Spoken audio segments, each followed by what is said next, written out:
ख़वातीन और हज़रात, हम सब इस वक्त एक रिलैक्स्ड लॉकडाउन और माह रमज़ान से गुजर रहे हैं, तो मैंने सोचा बहुत दिन हो गए हैं और रमज़ान की मुनासिबत से एक नई चीज़ आपके सामने पेश की जाए।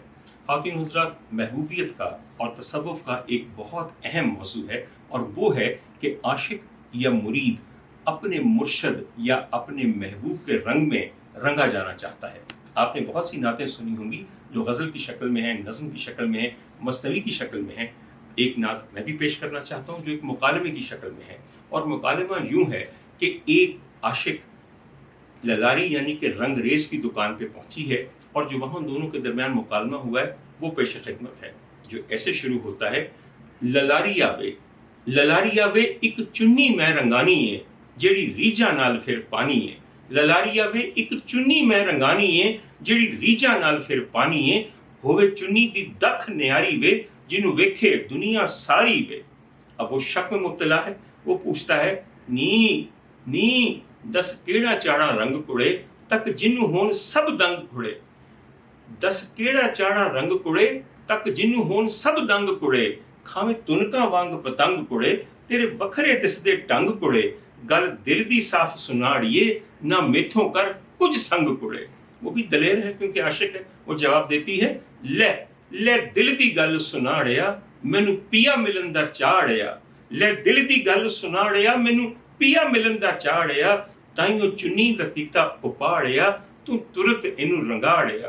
पहला सूलां दी पट्ठी ताड़िया रख सदरां दा उसते कड़ाड़िया। रंग सावा विच फिर पाड़िया मेरी चुन्नी उस विच पकाड़िया। वो पूछता है और कुरेद खत्म नहीं होती तो पूछता है रंग सावे ते कई हजार कुड़े। रंग सावे ते कई हजार कुड़े कुछ मठे कुछ कर्रार कुड़े कुछ फिकड़े कुछ रंगदार कुड़े। दस तेनू केड़ा सावा दरकार कुड़े। अब उसका जवाब है रंग सावा चढ़ी बहार जिया। रंग सावा चढ़ी बहार जिया नवे पत्तरां ते गुलजार जिया। रंग सावा चढ़ी बहार जिया नवे पत्तरां ते गुलजार जिया। गुंबद नबी दे दरबार जिया साईं मुर्शद दी दस्तार जिया। मेरे पीरां दी सरकार जिया मेरे मौला दे दिलदार जिया। सब उम्मत दे गमखार जिया सब नबियां दे सरदार जिया। वे डाडा तिखा रंग चढ़ावी वे चुन्नी रंग के खूब सुकावी वे।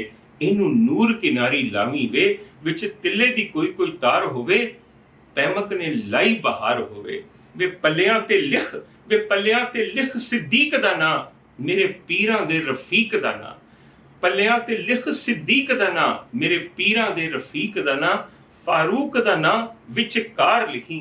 फारूक दा ना विचकार लिखी एक बार नहीं लख बार लिखी।